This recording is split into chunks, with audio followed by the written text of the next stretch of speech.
What is up, people? Hello and welcome back to the channel. Welcome back to another match preview here on the Cup Chasers podcast. That's right, it's the Arsenal taking on Liverpool at the Emirates Stadium. It's an absolutely massive clash, and we need to smash them. We owe them one.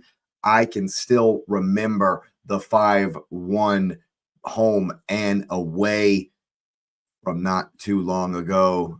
So we definitely want to get a little bit of revenge in this one, not to mention the late Szoboszlai free kick at Anfield just a few short weeks ago. So we're definitely looking to put one on them here.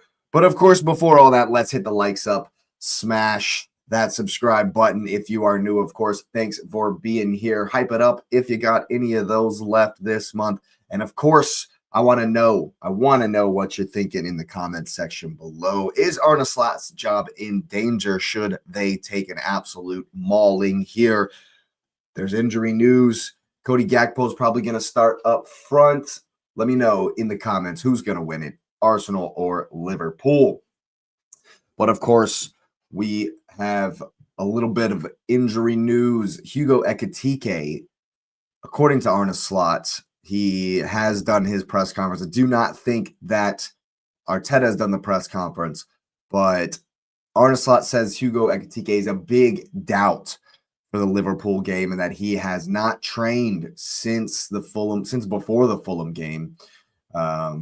He did have an MRI after that, and then was left out because of it, or before the game was left out because of that. He says he hasn't trained with us, and they thought he wasn't going to be out long, but it is looking like far more likely that Cody Gakpo will be the starter up top for Liverpool. I also heard a rumor that Florian Wirtz is a concern as well, having muscle problems. So we may or may not see him in this one as well. But I think that it's very important for Arsenal to win this game because conversely, I feel like we have one of our strongest sides available. I think Mascara's still out. Max Dowman, of course, is still out. He probably wouldn't have been involved anyway. Looks like Calafiori is still out as well, but Mikel Arteta will speak later on today, soon, I do believe, and he will give us more clarity on that one. Well, as much clarity as you can get from a Mikel Arteta press conference. But yeah, looking like that Wirtz may not even play, maybe on the bench. Ekitike maybe not even play, maybe on the bench. So we're probably going to be facing Bradley and Kirkez at the back. Of course, Kanate and Virgil van Dijk. That's what I expect. Allison's back, so that's a boost for them, but they haven't looked in this 8-game unbeaten run as imperious as we have in our own 7-game winning streak. Liverpool got a couple draws in there. Arsenal have won 7 on the bounce, including some really good results versus Villa and Bournemouth. A couple of good second-half performances there. And what I'm looking for in this one from the Arsenal is perhaps a bit more of a complete performance. Yeah, we've been kind of timid, kind of keeping you at arm's length in the first half, and then kind of studying what they're doing and upping the energies in the second half. That's kind of been the formula. We identified it last night on the pod. And I expect to see something similar.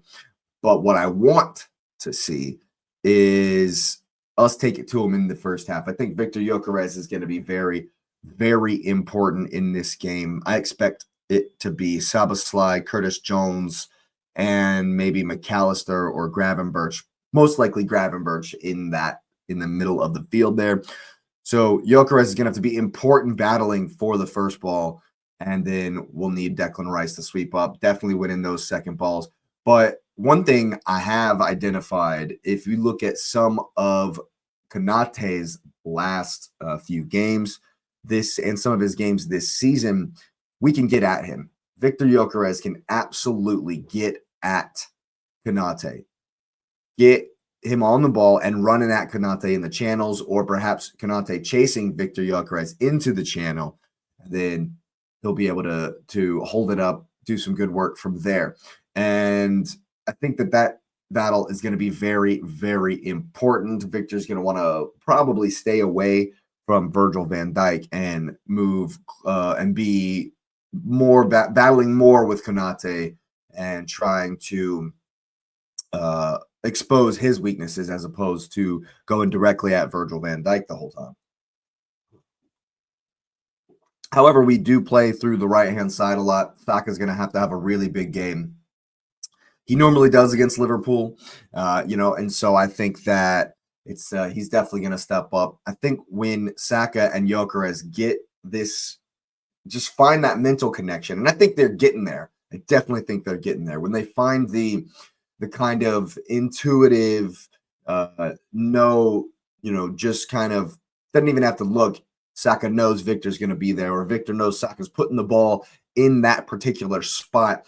I think more and more and more the guys are getting this kind of connection. I mean, if you look at the way Victor has held up the ball on that second goal for Bournemouth, I need to see a lot more of that. He's battled, he's hustled, he's harried the defenders, and he's drawn 4 of them over to him to then release the pass for Odegaard, who finds Rice, and it's an absolutely incredible goal. Love to see it from Declan Rice. He's also going to have to be really, really big in this one, and I think he will. I think that what we're going to see from Liverpool is less of the silky smooth passing through the lines, because we're not going to let them do that. We do cover the passing lanes well, and I think this will be a perfect – I think Liverpool are a perfect team for Arsenal to play, because they don't mind hitting it long. Virgil van Dijk loves the long field cross ball. Obviously, Trent loved it back in the day, and so they're very familiar with trying to hit one long, and Arsenal will just mop up the second balls all day. Mark out Gravenberch, mark out McAllister, mark out Szoboszlai, fill the passing lanes, and make Alisson hit them long. Make Van Disney hit it long. They're have no problem doing that. They're fine doing that. Then we must win the second ball. Zubimendi, Declan Rice have to be absolutely massive in this one. We'll take a look at some of the statistics in the last few games. Obviously, Liverpool with that dagger blow from Harrison Reed in a interesting 2-2 game versus Fulham. I thought that it was very, very even. Fulham were the better team for a lot of the time. I think in the Leeds game, Liverpool just didn't really give the energy. They didn't really – I mean, they should have expected Leeds to bring the verve and the passion at Anfield, and they just couldn't really find it to break it down, find the quality to break Leeds down. And so I'm very encouraged with Big Gabriel being back, Saliba back there, and Timber will be there as well. So we have 75% of our starting back line, and I think Hincapié will be just fine at left back in this regard. And so I think that we're definitely going to have to win second balls and suffocate them with our possession, but it's going to have to play quick. It's going to have to be quick. We're going to have to be really, really quick. When we do win that second ball, and we've been doing this better in the last 3-4 games, we've definitely been playing quicker in the transitions when we do turn the ball over, when we do win those second balls in the 50-50 situations in the midfield, we have been playing quicker. And I think that's down to Martin Odegaard. I think his urgency and his desire to get back to his best has definitely shown that he's trying to move us forward, trying to push us forward, not letting teams get set, which has been one of our biggest issues. We're facing low blocks a lot in the past, and we haven't necessarily had the nous or the skill or the ideas to get around the outsides or to beat a man or to find the ball through the lines. And I think that we've been doing that much better.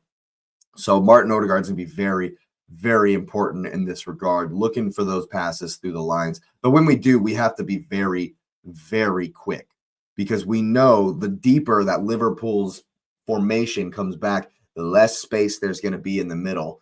And so that's fine because we do normally like to play down the outsides and try to get down the wings. And I do 100% with this in mind expect Mikel Arteta to start Gabriel Martinelli.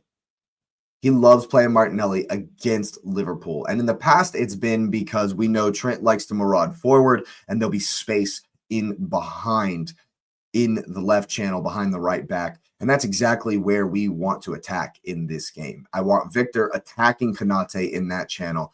I think, because it's just natural for the way Liverpool play, Connor Bradley's going to get forward.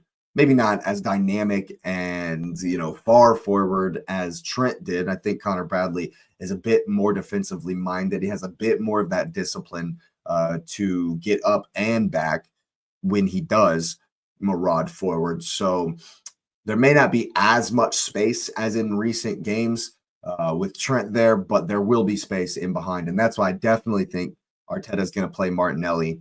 And so I think Martinelli is going to have a big game. He's going to have to really, really step up because for me, he's third choice in that left forward role. I definitely won't be surprised if Trossard starts. I don't think that Arteta will think this is the type of game for him, but I do expect to see Martinelli down the left.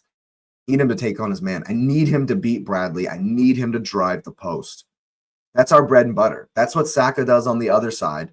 And so if Martinelli, Gyökeres, and Saka can get in sync, and Gyökeres can begin more and more and more to read what Nelly's going to do with that final pass. Is he going to cut it across the front, or is he going to cut it back? Is he going back post? Is he going near post? These are the things that need to be like telepathic between Nelly and Gyökeres and Saka and Gyökeres.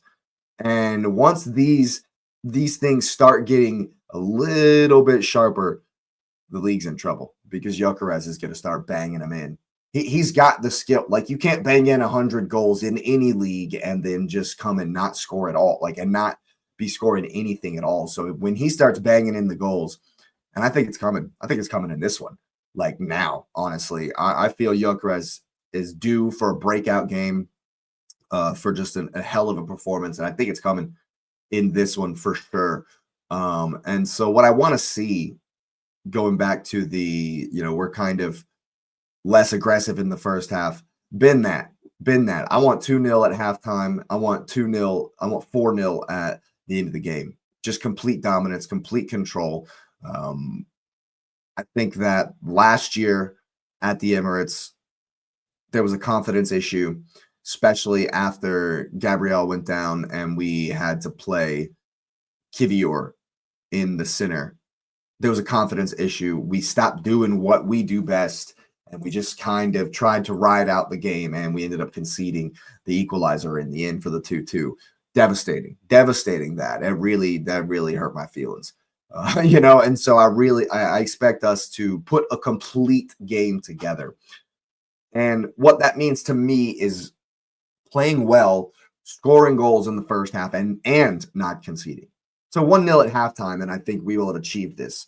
Even if we win just 2-0 because we've done it either side of halftime, I'm fine with that.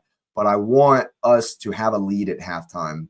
I want us to be in cruise control and able to absolutely smash them in the second half, because we will up the levels, we will up the energy as we always do, and Arteta will see what Slot's trying to do by halftime.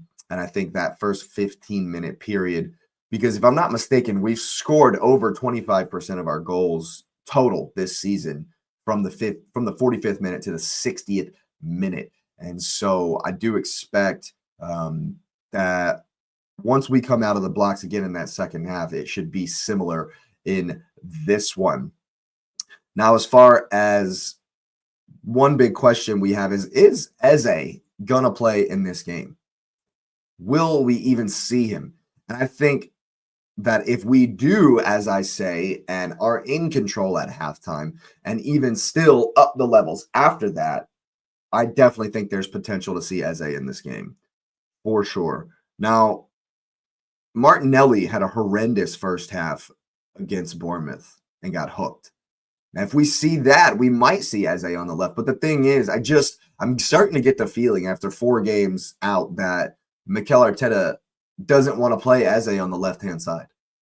He doesn't see Eze as a left forward.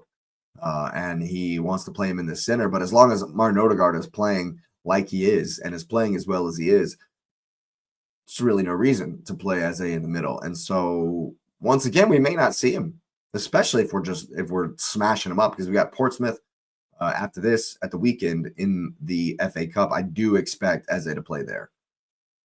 Of all the games, especially if he misses this one, he will probably play 90 in the FA Cup, which is fine.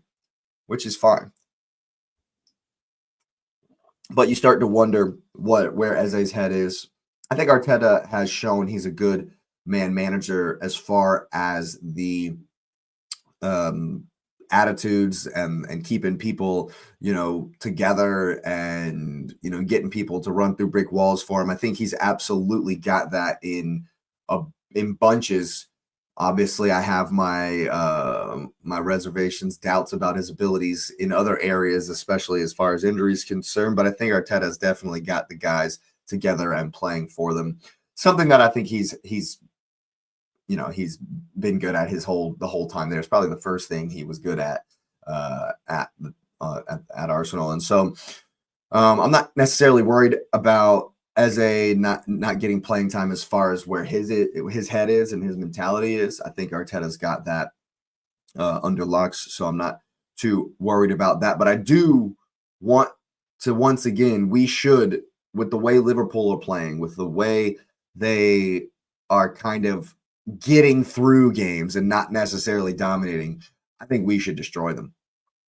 I think as far as the circumstances and as far as where we are in the league and where we are with our injuries and our momentum, and I think it comes back to the fact that Big Gab is back there.